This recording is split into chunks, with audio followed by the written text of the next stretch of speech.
Shalom, selamat pagi Bapak Ibu, saudara-saudara di dalam Tuhan Yesus Kristus. Pada minggu yang indah ini kita berbahagia semua karena kita diizinkan bisa ikut ibadah pada hari Minggu. Dan sekalian juga kita menghampiri perjamuan kudus pada minggu ini. Mari kita masuk dalam doa dulu. Terima kasih Tuhan Yesus yang begitu baik, agung dan mulia. Engkaulah Allah satu-satunya yang layak kami sembah, hormat, memuji. Karena Engkau Allah yang Esa, Allah pencipta langit dan bumi, Allah yang sempurna, kasih tak persudahan. Terima kasih Tuhan Yesus, berikan kami kesabaran, berikan kami hikmat pengetahuan, bisa simak firman-Mu dengan baik. Hamba serahkan waktu dalam tangan-Mu, dari awal semua berjalan dengan baik. Di dalam nama Tuhan Yesus kami berdoa, haleluya, amin. Oke Bapak Ibu, saudara-saudari dalam Tuhan Yesus Kristus. Pada minggu ini saya ambil firman Tuhan lewat Mazmur 119 ayat 102 yang berbunyi demikian. Aku tidak menyimpang dari hukum-Mu, sebab Engkaulah yang mengajar aku. Atau ada kata arti lain, aku tidak berbelok dari peraturan-peraturan-Mu, karena Engkau telah mengajar aku. Atau kata lain, maka tiada aku menyimpang daripada hukum-Mu, karena Engkau telah mengajar aku. Mazmur 119 itu merupakan pasal yang terpanjang dalam Alkitab. Pasal yang terdiri dari 176 ayat. Alkitab ini kerap disebut dengan karya agung dan puisi yang ilahi. Mazmur ini mengungkapkan kasih agung untuk firman Allah yang tertulis. Firman Allah disebutnya sebagai janji, perintah, pedoman, kesaksian, ajaran, hikmat, kebenaran, keadilan, dan teguran. Firman Allah disajikan sebagai penghiburan, pelindungan, harta, patokan hidup, kebahagiaan hati dan jiwa, dan sumber jawaban segala kebutuhan. Pemazmur mengungkapkan kasih yang mendalam bagi Allah yang membaca, merenungkan, mendoakan firman-Nya. Pemazmur juga mengajar bahwa kita akan bertumbuh dalam kasih karunia dan kebenaran hanya bila kasih akan firman itu bertumbuh di dalam diri kita. Temanya pada siang hari ini atau hari Minggu adalah jatuh cinta kepada Taurat Tuhan.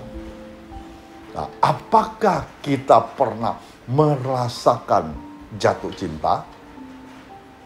Kata Titi Puspa, jatuh cinta itu berjuta rasanya. Biar siang, biar malam, terbayang wajahnya. Jatuh cinta itu berjuta indahnya. Biar hitam, biar putih, manislah nampaknya. Jadi hampir semua orang pasti pernah merasakan apa yang namanya jatuh cinta. Cinta membuat kita, atau cinta itu membuat hati orang berbunga-bunga. Dunia terasa menjadi milik berdua, yang lain menumpang. Ketika dipisahkan oleh jarak, rasa rindu pun menyerang. Hasrat ingin bersuah pun bergelora. Rasa rindu dan cinta akan terobati ketika mereka melompat, menghabiskan waktu bersama. Sebuah ungkapan cinta yang ditulis lengkap oleh Daud dalam Mazmur 119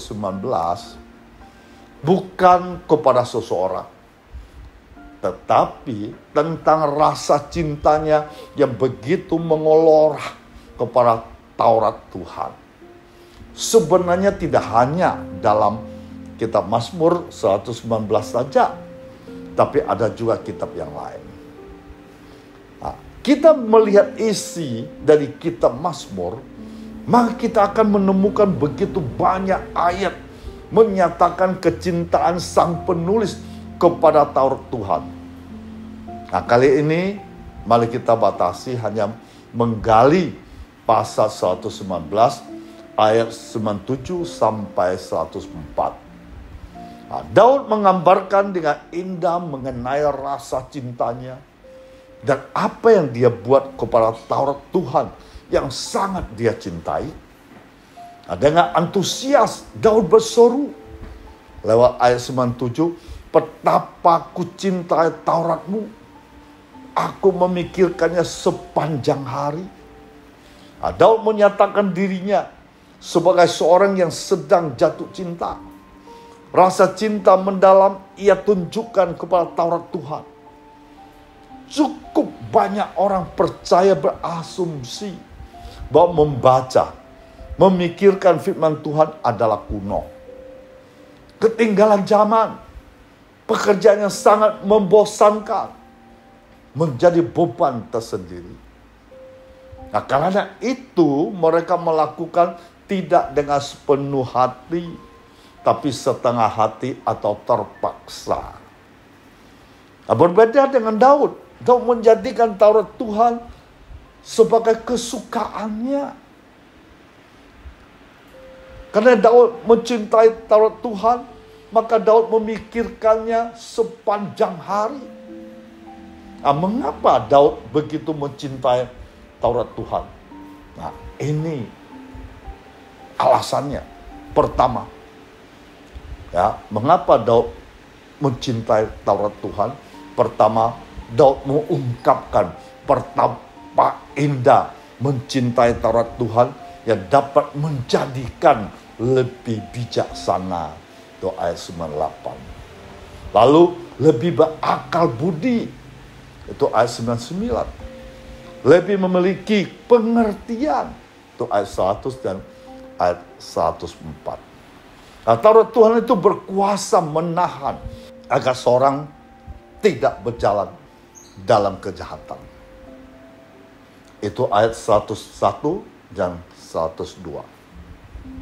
Nah, Taurat Tuhan itu berisi janji-janji Tuhan yang menjadikan hidupnya bergairah. Nah, Taurat Tuhan petunjuk menjadi bagi hidupnya. Itu ayat 104. Nah, Bapak Ibu, saudara-saudara dalam Tuhan Yesus Kristus, firman Tuhan diibaratkan sebagai pelita yang berakhir jalan hidupnya. Tanpa cahaya terang, niscaya kita akan mudah mencapainya. Tersesat, menempuh perjalanan yang beresiko. Sayangnya, kita sebagai orang percaya sering tidak sungguh-sungguh menyadarinya. Akibatnya, kita pun tidak dapat menyenangkan hati Allah melalui ketaatan kita pada firman-Nya. Nah, mau tunggu apa lagi, Bapak Ibu, saudara-saudara dalam Tuhan Yesus Kristus? Mari kita menyediakan waktu setiap hari, membaca, memikirkan firman Allah, agar hidup kita semakin dituntun oleh terang-Nya. Tuhan punya 1001 cara untuk membantu kita agar kita jatuh cinta berulang kali kepada firman-Nya. Bapak Ibu, saudara-saudara dalam Tuhan Yesus Kristus, ada seorang bernama si A, pernah ditugaskan untuk melakukan perjalanan dinas ke suatu tempat sejauh 400 km.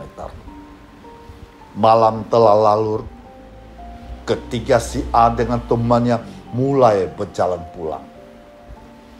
Tubuh dan mata si A rentah, membuat dia kesulitan mengemudi di malam hari. Meskipun demikian, si A memilih giliran pertama untuk menyetir mobil. Dengan tangannya mencengkeram kemudi, mata si A pun memelototi jalan yang temaram. Temaram artinya tidak begitu terang, tapi redup. Si A bisa melihat jalanan dengan lebih jelas ketika ada mobil-mobil di belakang menyalakan lampu sorotnya. Nah, betapa leganya si A ketika akhirnya tiba giliran teman si A untuk yang mengemudi. Nah, saat itulah teman si A mendapati bahwa sejak tadi si A menyetir dengan lampu kabut, bukan lampu utama. Nah, Bapak Ibu, saudara-saudari dan Tuhan Yesus Kristus, Mazmur 119 adalah mahakarya pemazmur yang tahu bahwa firman Allah merupakan sumber terang untuk kehidupan kita sehari-hari. Seperti kita baca Mazmur 119 ayat 105. Firman-Mu itu pelita bagi kakiku dan terang bagi jalanku. Nah, seberapa sering kita berada dalam situasi remang, mengganggu seperti pengalaman si A tadi. Dengan susah payah kita berusaha melihat, bahkan kadang menyimpang dari jalur yang terbaik karena lupa menggunakan terang firman Allah. Nah, jadi Mazmur 119 mendorong kita untuk tidak lupa menyalakan lampu yang benar. Nah, Bapak Ibu, saudara-saudari yang Tuhan Yesus Kristus, apa yang terjadi ketika kita melakukannya?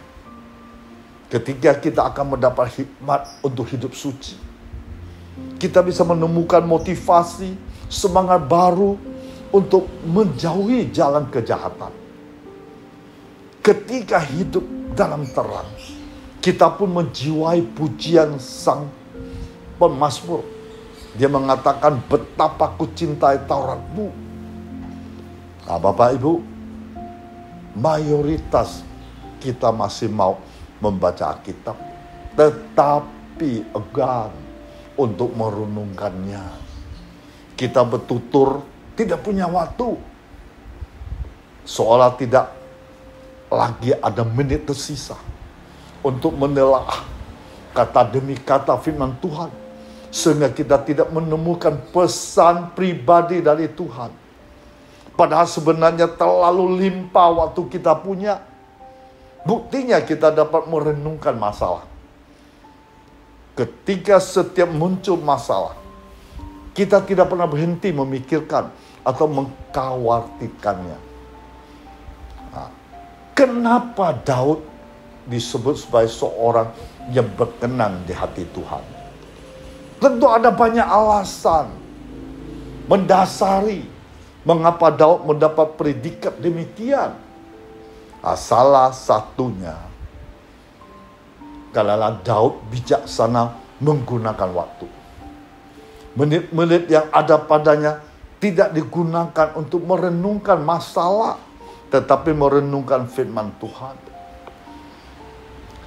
Sepanjang hari Daud menelaah kata demi kata yang Tuhan tunturkan. Banyak pesan pribadi Daud dapatkan dari Tuhan. Tidak heran Daud tidak merasa tawa hati, walaupun banyak persoalan yang harus Daud hadapi. Karena Daud merenungkan firman Tuhan, Daud memperoleh akal budi dan pengertian. Setiap muncul persoalan, seolah muncul pula hikmat dari Tuhan. Tidak heran pula Daud tidak terlihat bimbang. Walaupun ada banyak jalan di kehidupan ini memusingkan.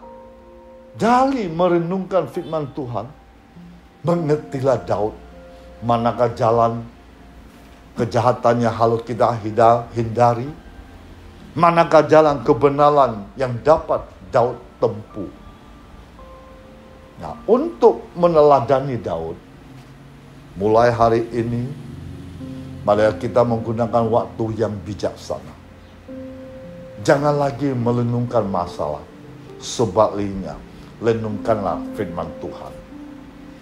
Karena masalah tidak untuk direnungkan, tetapi diatasi dengan minta petunjuk Tuhan. Dengan petunjuk tersebut kita peroleh dari merenungkan firman Tuhan. Bapak, Ibu, saudara-saudara dalam Tuhan Yesus Kristus, firman Tuhan sampai di sini. Dan di lanjutan kita menghampiri perjamuan kudus. Siapkan diri untuk menerima perjamuan kudus pada hari ini. Tuhan Yesus memberkati kita semua. Mari kita masuk dalam doa. Terima kasih Tuhan Yesus yang begitu baik, memberikan kami kesempatan bisa menikmati firman-Mu, sabda-Mu begitu indah, membuat kami semakin tahu untuk intim bersama-Mu, dekat bersama-Mu.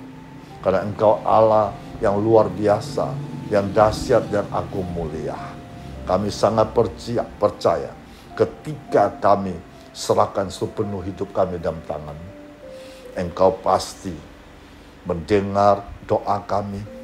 Engkau pasti membuka jalan terbaik bagi kehidupan kami. Dan kami juga percaya Engkau selalu menjaga kami dan juga mengatur setiap langkah kami selalu menuju kebenaran. Terima kasih Tuhan Yesus, pada hari ini hamba mohon pribadi kepadamu. Engkau ulurkan tangan-Mu yang ajaib, tangan-Mu yang perkasa, tangan-Mu yang penuh pengharapan. Engkau jamah setiap anak-anak-Mu saat ini berdiri di depan-Mu, mengharapkan mujizat terjadi dalam hidupnya. Mungkin mereka banyak mengalami tekanan hidup, masalah keluarga, masalah bisnis, masalah keuangan, masalah apapun. Tapi bagi-Mu tidak ada mustahil. Engkau memberkati mereka satu persatu. Engkau memberkati masa depan mereka, sebab masa depan yang penuh cemerlang. Di dalam nama Tuhan Yesus kami berdoa. Haleluya. Amin.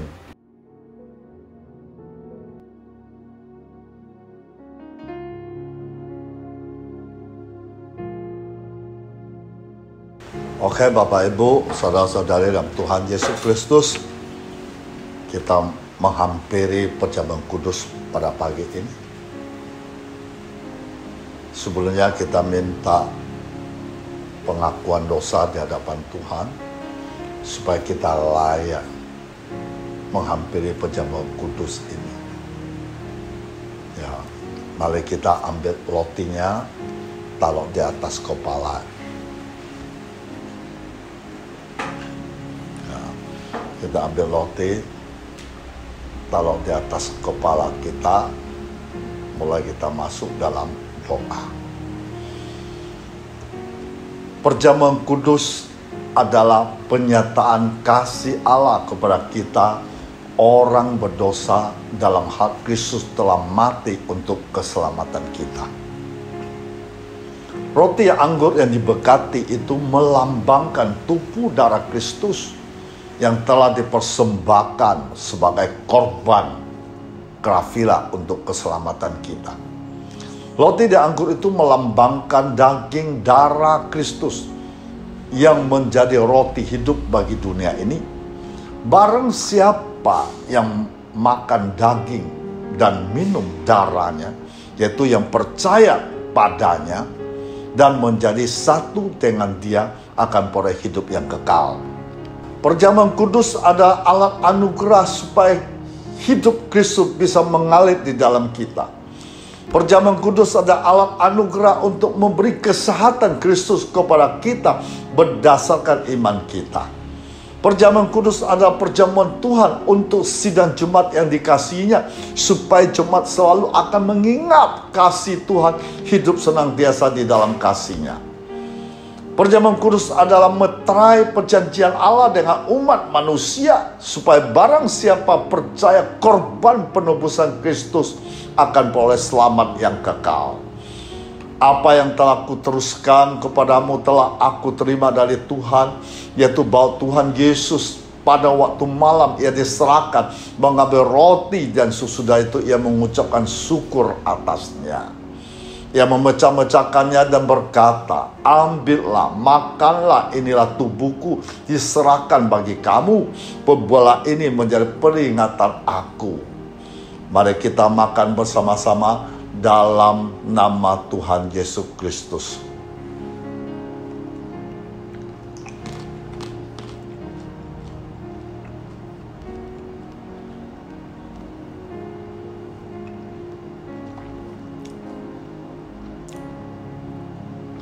Mari kita ambil lagi cawan, taruh di atas kepala kita. Demikianlah juga ia mengambil cawan sesudah makan, lalu berkata, cawan ini adalah perjanjian baru, dimateraikan oleh darahku, ditumpahkan bagi banyak orang untuk pengampunan dosa. Sebab setiap kamu makan roti ini dan minum anggur ini, kamu memberitakan kematian Tuhan sampai ia datang kembali. Berbuatlah ini setiap kali kamu meminumnya, menjadi peringatan akan aku. Mari kita minum dalam nama Tuhan Yesus Kristus.